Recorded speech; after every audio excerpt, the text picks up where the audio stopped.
What is up, my friends? It is Thursday and it is the Anfield Agenda News Roundup. Lots to go through over the next few minutes, including an admission from somebody on the Saudi side that Mohamed Salah was indeed willing to depart Liverpool last summer to move to the Saudi Pro League. We're also going to be talking about Liverpool's links to Crysencio Summerville. They've popped up again with a potential price tag. We're going to talk coop miners and a couple of other bits and pieces.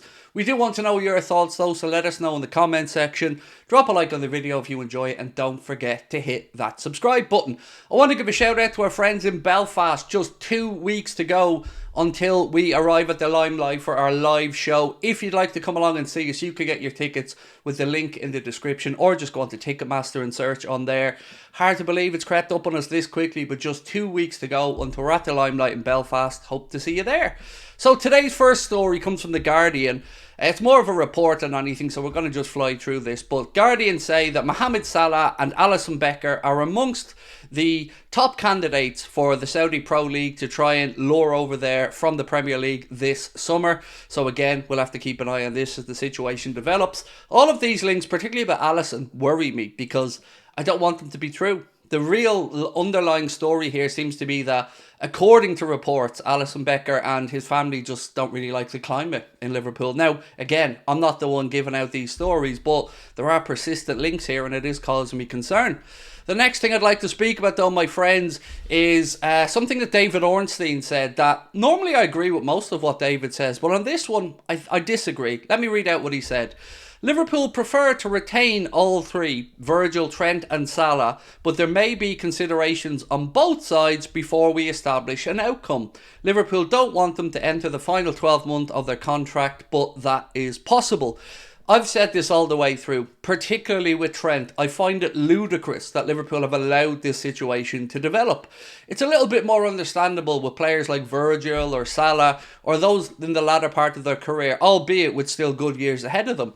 To allow your vice-captain, 25 years of age, entering his prime, to get down to this situation with Real Madrid sniffing around for fullbacks, I think it's ludicrous. So I disagree with David Ornstein in that I don't truly believe that the club do want to keep all three. I think that the club are going to be open to a Salah sale this summer, but again, I always respect David Ornstein's opinion. Next up again is another crazy link. This time it is back to Newcastle's Anthony Gordon. And finally it looks like some common sense has been put out there in the media. So Anfield Sector have posted again, quoting David Ornstein, that Liverpool really do like Anthony Gordon but aren't expected to pursue him this summer because Newcastle have no intentions of letting him go. I don't see why they would let him go. They signed him for 45 million, I think it was, and he's done rather well there. Newcastle are making a late push for some form of European football, whether that's going to be the Europa League or the Europa Conference League. I guess that'll be decided on the final day of the season. I don't mind Anthony Gordon as a player. Goes to the ground a bit too easily for my liking, but the price tag of 100 million that was mentioned is ludicrous. And for me, I'm just glad that it looks like we can finally draw a line under this one. Newcastle have no intention to sell, and I would hope that Liverpool have no intention of paying £100 million for him. Next story again, sticking with David Ornstein. Liverpool are not looking to sell Luis Diaz. He's 27, contract until 2027, and a really important member of their squad. Again, I've no doubts that this is the information that David Ornstein has received. I just don't believe it. I think if Barcelona were to come to the table with a number that Liverpool were happy with, the player's head would be turned, and I think it would end up in a situation that he leaves at the end of a transfer window. For me, if Liverpool do have any will or intention to sell Diaz, I'd like it done early in the window to give us as much time as possible for a replacement. Now, I like Diaz. I'm more than happy for Lucho to stay at the football club. I think we could improve, yes, but I think too much change this summer could be a worry as well. So unless it's a real head-turning offer that makes himself and his family want to move, I certainly wouldn't be in any rush to move him on, because I think he's a good squad player, loads of energy, and right in his prime at 27. So for me, I agree with David Ornstein on the not looking to sell in part, but I wouldn't quite rule out the possibility of an offer coming in if Barcelona can raise the funds. Now, to the main part of this story, or at least what I think is the main part, Crysencio Summerville. So, I think this comes from either the Mirror or the Mail. I'm not sure exactly which one it is, but again, if you want to read this post for yourself, you can check out our friends at LFC Transfer Room, who've posted Leeds United will need to raise up to 100 million in player sales if they fail to gain promotion to the Premier League via the playoffs. We know the first leg of their playoff finished 0-0, second leg still to go, and then of course there will be a place in the final. One of the players linked with Premier League clubs is Crysencio Summerville. The left winger has 30 goals and assists in 47 appearances and could be available for just £30 million. Now look, let's be honest folks, we all know that somewhere now, if that number has been mentioned, Michael Edwards and the Liverpool recruitment team are perking up their ears, because £30 million, why, that's just FSG's sweet spot. So I think these links are genuine. I think with Arne Slot coming in as well, he'd be well aware of Crysencio Summerville. And these are links that aren't just recent.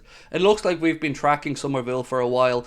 I'm going to be entirely honest and say I need your help on this. I haven't really seen all that much of him, either for the Netherlands or of course playing for Leeds United. So let me know. £30 million, would you take it? Is he good enough? The fee seems reasonable, let's be honest, for a player who has a good deal of experience. I think £30 million seems, as I mentioned, right in the sweet spot for FSG, but I'd love to know your thoughts.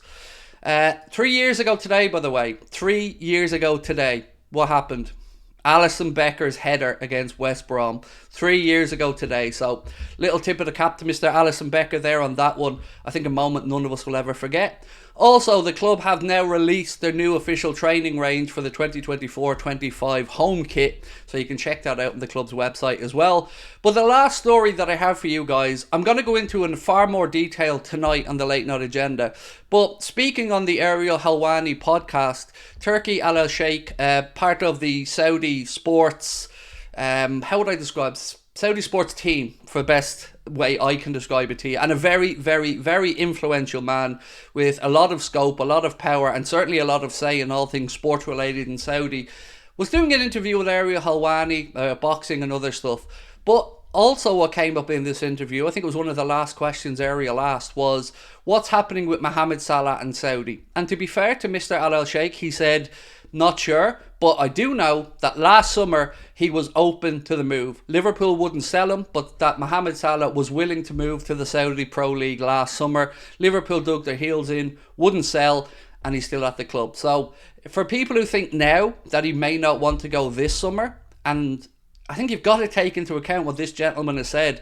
He was willing to go last summer, and this is no ordinary guy. This is no ITK on Twitter. This man is so well connected in all things sports in Saudi Arabia that he absolutely would know the ins and outs of last summer's dealings with Mohamed Salah. And if he said that Mohamed Salah was willing to come to the Saudi Pro League last summer, I genuinely believe this man. So for me, this is just confirmation of what I've always believed.